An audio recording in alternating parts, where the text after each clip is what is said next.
নমস্কাৰ পুনৰ এবাৰ মোৰ চেনেললৈ সকলোকে স্বাগতম জনাইছোঁ। আমি ইতিমধ্যে আগৰ ভিডিঅ' সময়তে আলোচনা কৰি থকা টপিকবিলাকক হাত ধৰি পেলাই আজি এই টপিক পুনৰ আগবঢ়াই নিব বিচাৰিছোঁ। লাষ্ট টপিক আছিলে আমাৰ সামগ্ৰিক স্বাস্থ্য বা হলিষ্টিক হেল্থ বা হোলচম হেল্থ বুলি ক'লে আমি শাৰীৰিক, মানসিক, আৱেগিক, নৈতিক, আধ্যাত্মিক,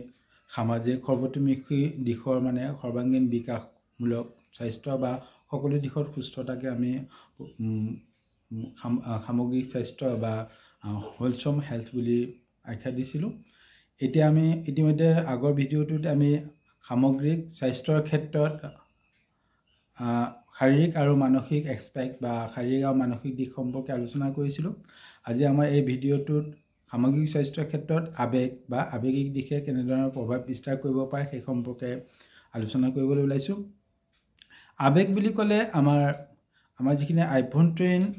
উত্তেজনাৰ বহিঃপ্ৰকাশ বুলি ক'ব পাৰোঁ চমুকে। আমাৰ আৱেগ কি? আৱেগ আমাৰ শৰীৰটো যেতিয়া উত্তেজিত হয় আৰু যেতিয়া আমি সেই উত্তেজনাক বাহিৰত প্ৰকাশ পাওঁ বা বেলেগৰ দৃষ্টিত স্পষ্টকৈ ধৰা পৰে, সেইটোৱে আৱেগ আখ্যা দিব পাৰিম।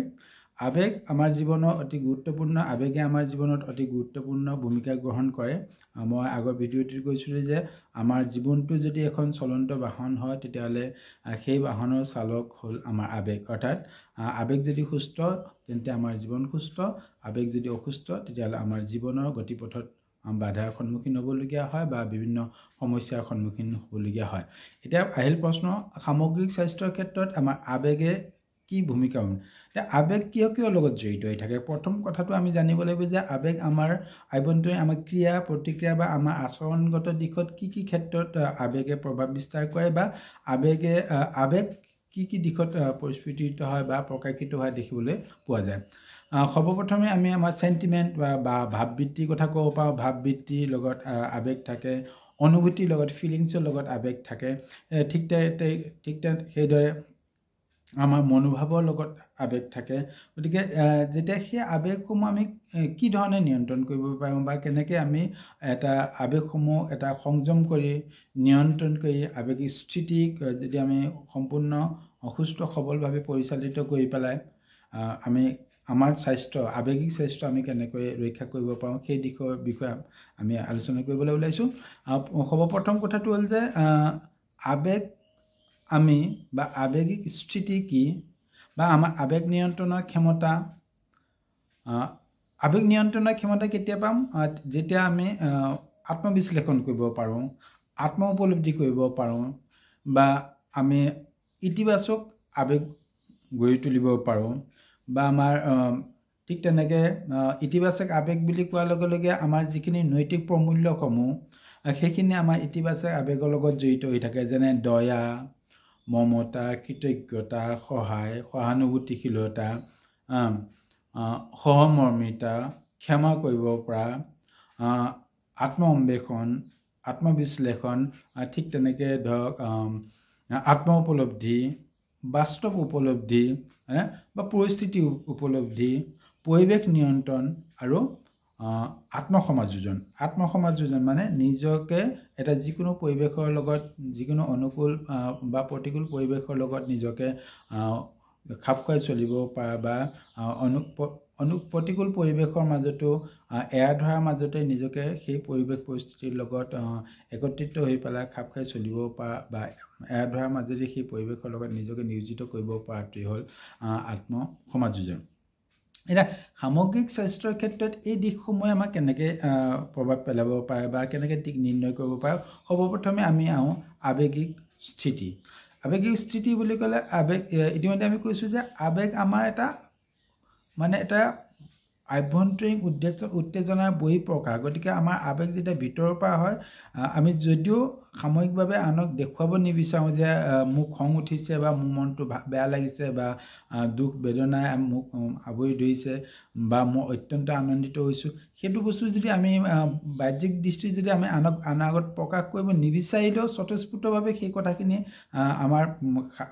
শাৰীৰিক অৱয়ব বা আমাৰ চেহেৰা আমাৰ চকুৰ চাৱনি ইত্যাদিৰ পৰা আমাৰ সেইটো স্পষ্টকৈ লোকচক্ষুত ধৰা পৰে যে মই আৱেগিকভাৱে অস্থিৰ হৈ আছোঁ বা সুস্থিৰ হৈ থকা নাই। গতিকে আৱেগিকভাৱে সুস্থিৰ হৈ থাকিবৰ কাৰণে আমি এটা আটাইতকৈ সহজ টিপছটো হ'ল যে যদি আপুনি অত্যন্ত আৱেগিক হৈ আছে, আপুনি মনটো আপোনাৰ অস্থিৰ হৈ আছে, তেতিয়াহ'লে আপুনি এটা কাম কৰিব পাৰে, আপোনাৰ অলপ সময় আপোনাৰ ব্ৰেথ হোল্ড কৰি পেলাই বা উশাহ বন্ধ কৰি চকু মুদি পেলাই আপুনি উশাহ অলপ সময় ধৰি ৰাখি পেলাই এৰি দিয়ক। কেইবাৰমান তেনেকৈ কৰিলেও আপুনি আপোনাৰ আৱেগটো নিয়ন্ত্ৰণ কৰিব পাৰে বা এটা স্থিৰ অৱস্থালৈ আনিব পাৰে। অন্যহাতে আপুনি আইনা বা মিৰৰত গৈ পেলাই নিজৰ চেহেৰাটো অকণমান চাওক, আপুনি নিজকে সোধক, হু আই এম, মই কি কৰিছোঁ, মই কিয় মোৰ মনটো ইমান অস্থিৰ হৈছে। তেনেকৈ কৰি আমি আমাৰ নিজৰ আৱেগটো আমি কম বেছি পৰিমাণে নিয়ন্ত্ৰণ কৰিব পাৰোঁ বা সুস্থিৰ অৱস্থালৈ আনিব পাৰোঁ। ইতিবাচক আৱেগবিলাক আপোনাৰ মনত জাগ্ৰত কৰিব লাগিব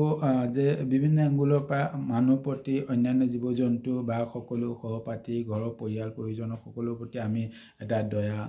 বা কোনোবাই আপোনাৰ প্ৰতি কিবা ক্ষতি কৰিছে যদিও আপুনি তেখেতক ক্ষমা কৰিব পৰা ক্ষমতা বা ক্ষমা কৰিব পৰা আপোনাৰ সামৰ্থ্য, ঠিক তেনেকৈ আপুনি আপোনাক কোনোবাই উপকাৰ কৰিছে, চিম্পল ধৰি লওক আপুনি এখন দোকানলৈ গৈছে, পইচা দিছে, বিনিময়ত আপুনি কিবা এটা বস্তু লৈছে, দোকানীজনে যদি আপোনাক বস্তু এটা দিয়াৰ লগে লগে আপুনি যদি মনৰ পৰা কয় থেংক ইউ, আপোনাৰ একো ক্ষতি নহয়, অথচ দোকানীজনৰ একো ক্ষতি নহয়। কাৰণ এইটো হ'ল আমাৰ এটা নৈতিক আচৰণ বা আমাৰ আৱেগিক স্থিতিটো এটা প্ৰস্ফুটিত ৰূপ, মানে এটা পজিটিভ ইমোশ্যন বুলি কওঁ। যদি আপুনি তেনেকৈ কয় বা আপোনাৰ কোনোবা সামান্য আপোনাৰ উপকাৰ কৰিছে, তাৰ প্ৰতি যে আপুনি কৃতজ্ঞ হয় বা কৃতজ্ঞতা স্বীকাৰ কৰে, তেতিয়াহ'লে সেই ব্যক্তিজনৰ দৃষ্টিত আপোনাৰ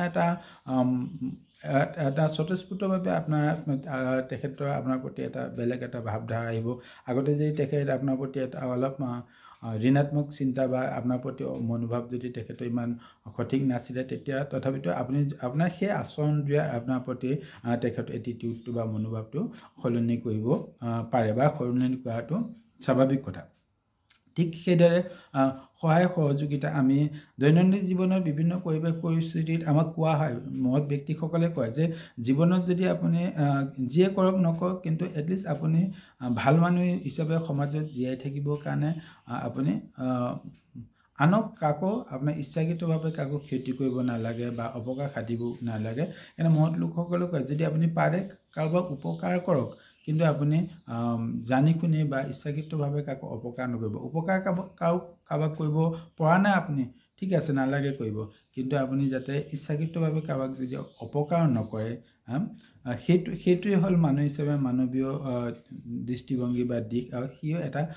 পজিটিভ আৱেগকে সূচিত কৰে বা আপোনাৰ ধনাত্মক আৱেগৰ কথা বুজায়। ঠিক তেনেকৈ সহায় সহযোগিতা সম্পৰ্ক ৰক্ষা কৰাৰ ক্ষেত্ৰতে সকলো বন্ধু বান্ধৱ, পৰিয়াল পৰিজন বা সহপাঠী, সহধৰ্মী বা বিভিন্ন কাৰ্যক্ষেত্ৰত বা বাটে ঘাটে সকলো ব্যক্তিৰ লগত আপোনাৰ যদি এটা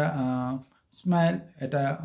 মৃদু হাঁহি আৰু সকলোৰ লগতে যদি আপুনি এটা সম্ভাষণমূলক যদি আচৰণ যদি প্ৰদৰ্শন কৰে, সি আপোনাৰ স্বতঃস্ফূৰ্তভাৱে আপোনাক সন্তুষ্টি প্ৰদান কৰে আৰু সি আপোনাৰ সামগ্ৰিক স্বাস্থ্য ৰক্ষা কৰাৰ ক্ষেত্ৰত ক'ৰবাত নহয় ক'ৰবাত প্ৰত্যক্ষ বা পৰোক্ষভাৱে উপকাৰ সাধন কৰিব পাৰে। তাৰপিছত অন্যান্য যিখিনি আছে যে সহমৰ্মিতাই হওক, আত্মসন্মান। এতিয়া আমাৰ যিটো চেল্ফ প্ৰেষ্টিজ বুলি কয়, যে আত্মসন্মান বা চেল্ফ ষ্টিম বুলিও ক'ব পাৰি বা চেল্ফ ৰেচপেক্ট বুলিও আমি ক'ব পাৰোঁ। আপোনাৰ কম বেছি পৰিমাণে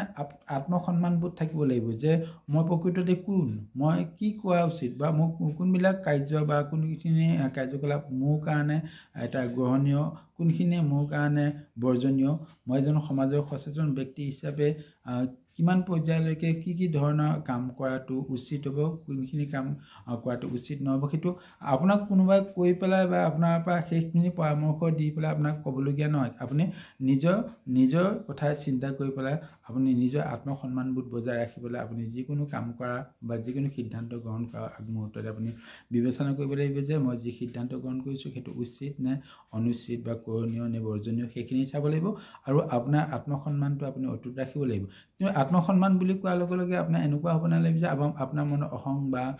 ইগোষ্টিক ফিলিং থাকিব নালাগে আত্মসন্মানে আপোনাৰ ইগোটো বা অহং নুবুজায় ইগো আমাৰ সকলোৰে থাকে ইগো উইদাউট ইগো আমি এক্সিষ্ট কৰিবই নোৱাৰোঁ বা থাকিব নোৱাৰোঁ কিন্তু সেইটো ইগোটো আপোনাৰ ইগোটো বাহিৰত মানে শ্ব' কৰিব নালাগে যে মোৰ এইটো আছে মোৰ সেইটো আছে তেনেকুৱা ধৰণৰ মানে শাৰীৰিক ভংগী বা আচৰণৰ সেইটো প্ৰকাশ পাব নালাগে ঠিক সেইদৰে আমি আত্মবিশ্লেষণৰ কথা ক'ব পাৰোঁ আত্ম উপলব্ধিৰ কথা আত্মবিশ্লেষণ মানে নিজকে নিজে বিশ্লেষণ কৰা মানে আপোনাৰ কি ষ্ট্ৰেংথ আছে আপোনাৰ কি উইক পইণ্ট আছে আপোনাৰ সন্মুখত কি চেলেঞ্জেছ আছে আপোনাৰ সন্মুখত কি প্ৰত্যাহ্বান চেলেঞ্জেছ বা প্ৰত্যাহ্বান আছে না সবলতা দুৰ্বলতা প্ৰত্যাহ্বান আপোনাৰ সন্মুখত কি সুযোগ আছে অপৰচুনিটিছ আছে সেইখিনি আপুনি নিজকে সুস্থভাৱে বিচাৰ বিবেচনা কৰিব লাগিব যে আপুনি কি কৰিব পাৰে আপোনাৰ কি কৰিব পৰা সামৰ্থ্য আছে সেই তাৰ জৰিয়তে আপুনি নিজৰ যদি কেইটামান যদি ভাল গুণ বা বেয়া গুণ যদি বিশ্লেষণ কৰি থাকিব পাৰে তেতিয়াহ'লে আপোনাক আবেগ নিয়ন্ত্ৰণ নহয় আপোনাক সামগ্ৰিক স্বাস্থ্য ৰক্ষা কৰাৰ ক্ষেত্ৰত ই যথেষ্ট পৰিমাণে আপোনাক সহায় কৰে গতিকে তাৰপিছত আমি বাস্তৱ পৰিস্থিতি উপলব্ধিৰ কথা ক'ব পাৰোঁ যে বাস্তৱ পৰিস্থিতি উপলব্ধি আমি কেনেকৈ কৰিব পাৰোঁ হোৱাট ইজ দ্য ৰিয়েলিটি মই আগৰ ভিডিঅ'বিলাকতো এই প্ৰসংগত কৈছোঁ যে ৰিয়েলিটি মানে প্ৰকৃতিৰ যিটো ৰিয়েল বা যিটো হৈ আছে যিটো হ'বই যিটো চিৰ সত্য যিটো বুলি কওঁ বা যিটো আমি প্ৰকৃতিৰ নীতি বুলি কওঁ তাক আমি উপলব্ধি কৰিব লাগিব মানুহ যিমানে যি পৰিস্থিতিতে মুখামুখি হৈ নাথাকক যদি প্ৰত্যেক ব্যক্তিয়ে যদি ভাবে যে মানুহে কোৱা যায় যে আপুনি এইটো কেতিয়াও নাভাবিব যে আপোনাৰ আগত আৰু কিমানজনে গৈ আছে বা কিমান আপোনাতকৈ এডভান্স বা কিমানে আপোনাতকৈ বেছি কৃতজ্ঞতাৰে নিজৰ জীৱন অতিবাহিত কৰিছে বা ছাকচেছফুল লাইফ লাভ কৰিছে আপুনি জাষ্ট আপোনাক নিজকে সান্তনা দিবৰ কাৰণে আপোনাৰ পিছফালে ঘূৰি পেলাই চাওক যে আপোনাতকৈ আৰু বহুত সমস্যাত জৰ্জৰ বা জীৱনত ষ্ট্ৰাগল কৰি থকা বা সংগ্ৰামময় জীৱন অতিবাহিত কৰি থকা আৰু বহু আছে গতিকে সেই আপোনাৰ পাছত থকা সকলৰ তুলনাত আপুনি যথেষ্ট উন্নত বা ভাল পজিশ্যনত আছে সেই কথাটো আপুনি নিজে বিচাৰ বিবেচনা কৰিব লাগিব তেতিয়া আপুনি আপোনাৰ আবেগটো সংযম কৰি ৰখাৰ লগতে আপোনাৰ নিজকে এটা সামগ্ৰিক দিশত এটা সুস্বাস্থ্যৰ অগৰাকী হোৱাত সি সহায় কৰিব গতিকে পৰিৱেশ পৰিস্থিতি আৰু কেতিয়াবা আমি কি হয় আমি জীৱশ্ৰেষ্ঠ মানুহ হিচাপে আমি পৰিৱেশ নিজে নিয়ন্ত্ৰণ কৰিব লাগিব কোনটো পৰিৱেশত আমি কি ধৰণে নিয়ন্ত্ৰণ কৰিম বা কেনেকৈ নিজকে সেই পৰিৱেশৰ পৰা সংলগ্ন কৰাম বা পৰিৱেশটোৰ পৰা আঁতৰাই আনিম বা পৰিৱেশটো আমি কেনেকৈ টেকুল কৰিব লাগিব সেই কথাখিনি আমি সূক্ষ্মভাৱে ভাবিলে তাৰ উত্তৰ আমাৰ নিজৰ মাজতে আছে কাৰণ আমি আমাৰ কনচিয়াছ বা ছাবকনচিয়াছ মাইণ্ড অসীম শক্তিৰ ভাণ্ডাৰ হয় গতিকে আমি কেৱল মাত্ৰ আমাৰ বিবেক বা বিবেচনা আমি সঠিকভাৱে ব্যৱহাৰ নকৰাৰ কাৰণে মাজে মাজে আমি